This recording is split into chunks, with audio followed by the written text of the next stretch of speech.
I honestly cannot believe I just sat through 90 minutes of that disaster class. It's the Nicholas Prostakis Chelsea Football Channel, and yeah, what is there to say about this game? I mean, that was the worst game of the season. There's nothing else well to put it. The team, everything was exactly how you predicted it to be. I mean, you came into the game as a Chelsea fan expecting to lose this game probably, but of course you're not expecting to lose 5-0, my bad. You're not expecting your team to get blown out of the water the way they did. You're expecting your team to put up a fight. And throughout the first half you kind of saw maybe no. First 4 minutes saying Leandro Trossard gets a goal. It's a goal that's preventable. It's easily preventable. Georgic Petrovic, who, of course, we'll get into lineups and everything. We'll talk about players. But he doesn't do enough. He allows a goal again near post, and Trossard scores. Again, Chelsea have runs. Jackson runs up the wing, almost gets an own goal off Gabriel, but there's not enough creation. Enzo goes wide on a shot, but there's not enough. Again, there's not enough in the first half that shows that this team is going to be competent and they're going to be able to take the match to them. Of course, you go into halftime 1-0 down. Things are looking okay. You're trying to get into halftime 1-0 down, and you're feeling probably okay about your time. You're only 1-0 down at the Emirates. It could be worse, especially since they could have been 4-0 down at halftime. The team was not playing themselves. Well, playing themselves is an exaggeration. They haven't played themselves all year. After halftime, I think 7 minutes after, you see, I think Kai Havertz or Ben White gets a goal. Cheap goal, easy defending off corner, and you see a goal that you got guys from the corner, you take in the corner, comes in, and it's not whipped in. It's a short cross. Kyler Mudryk goes out to defend it. No one else is guarding the other guy who receives the pass. Gets whipped in, and then you got Kukure who goes out. Ben White is free by himself, taps it in. Then you got Kai Havertz, another thing, like easy goal. Easy goal. And I have to see him do this stupid celebration across the back line. Celebrates like he didn't play at Chelsea. Again, I don't really care, but the fact that I had to see Kai Havertz celebrate pissed me off. And then he scores another one after Gabriel fouls Nani Madueke in the corner. I don't understand what the hell they were seeing there, that I didn't call that a foul, but whatever. It's past it. And then they get the counterattack. Kai Havertz, great finish, just makes it 4-0. And then to top it all off, he just can't get a fifth. And then it could have been a six, but Declan Rice offside, but it's past it. It's past even more when watching. At the end of the half, I think they were down 3-0 at that point. Madueke plays really good down the right-hand side. He frees it up for Jackson. Jackson breaks it from Gabriel and just fires it to the right-hand side. He's got the entire left-hand side of the net open. He doesn't even put it on target. We talk about this guy's finishing all season. He was probably, it's crazy to say, but he was probably one of the better players for Chelsea today. And that's so hard to say after what was probably the worst showing we've seen all season. But, it's insane how bad of a finisher he is, because that was probably one of the worst misses of the season. I mean, all he has to do is place it in the corner. But he can't even do that. Madueke behind him goes hands over head immediately because he knows how bad of a shot it is. He knows. I mean, the composure to not have any idea to put that ball in the corner is insane to me. Cole Palmer FC is in effect. Without him and Gusto, we are an absolute disaster class. There is nothing else to put it. Cole Palmer and Malo Gusto FC. Like, without those two guys right now, it is just a totally different team, as we saw today. Like, without those two guys, it's horrible. There was no creation.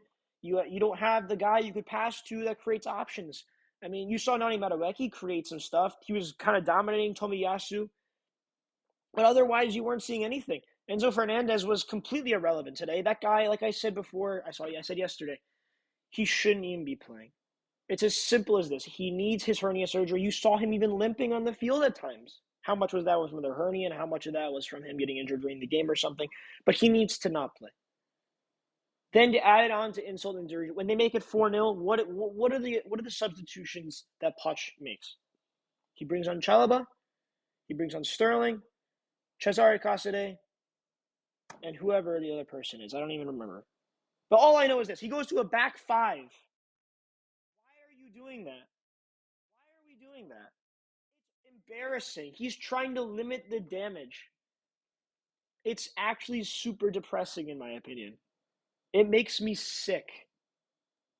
It makes me absolutely sick. They're back-to-back games from last week's 6-0 win. It's hard to believe he won 6-0 last week against Everton.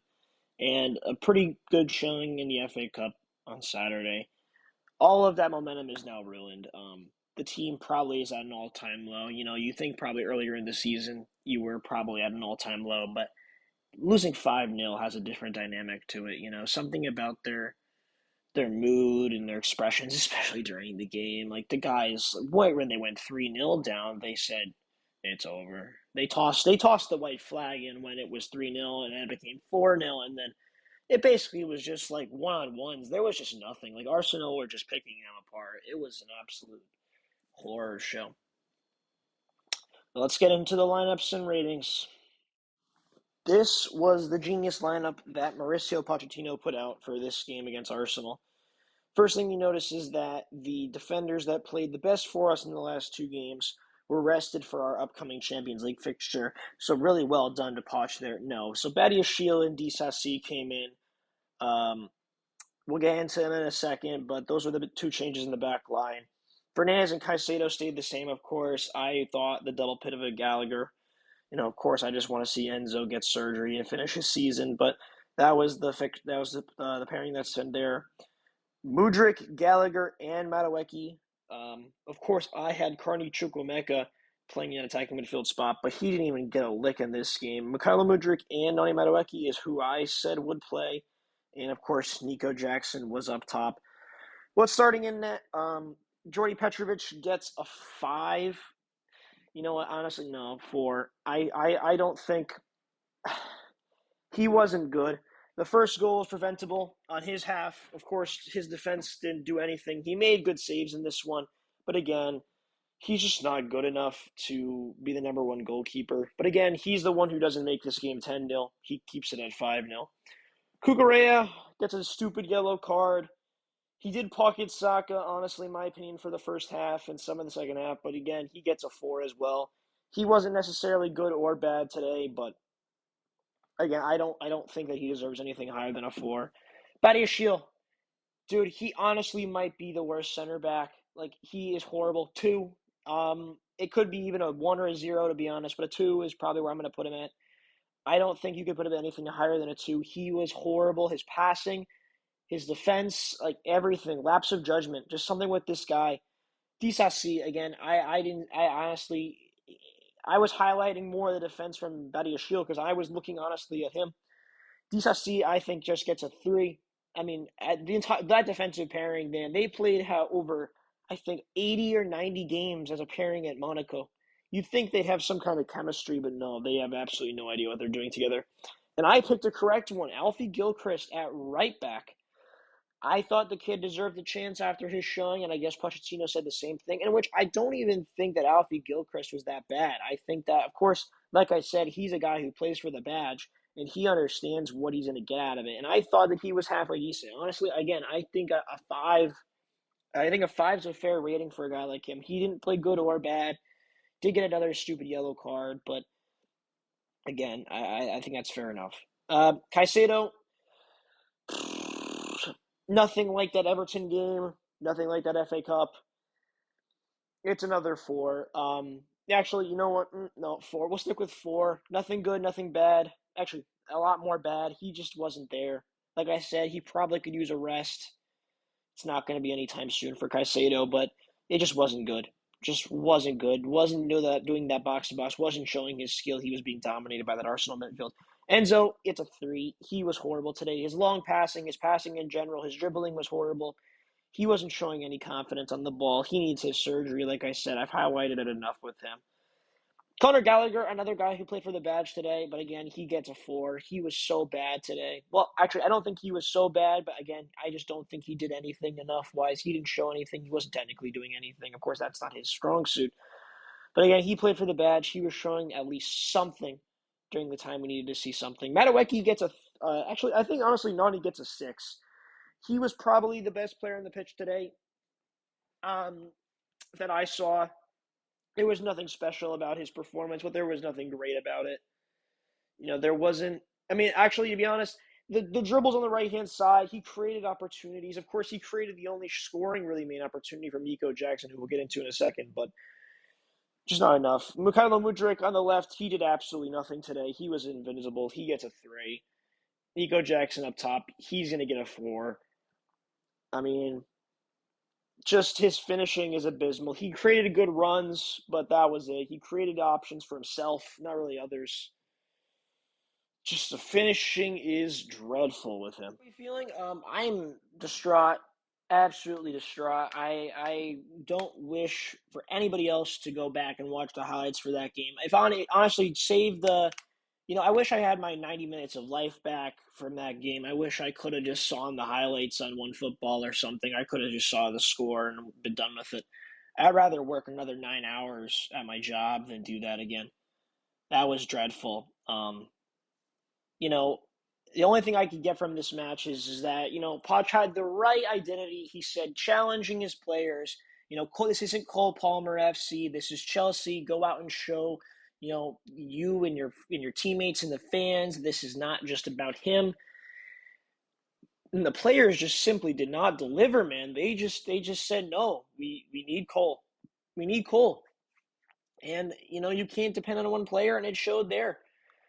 You not having Gusto and Palmer was the biggest part of today. And another thing again, not having a main striker up top was everything. Um, you need at least getting the consolation goal back. I mean, at 3-1, it could be 3-1 if Jackson scores that goal, or maybe it would have been 4-1 at that point. But if Jackson scores, then it's 3 or 4-1, and you at least get a consolation prize. But again, you need a striker. This is where Romelu Lukaku, he definitely scoring that chance. It's as simple as that. But that's a discussion for another day. That's enough talking about Chelsea for today. Um, I honestly just want to forget about this performance. As much as I'd like to forget about it. It's not going to easily get out of my brain. I love this club, but the players don't seem to like it back. Thank you for watching again. I appreciate it very much. Have a good day, guys.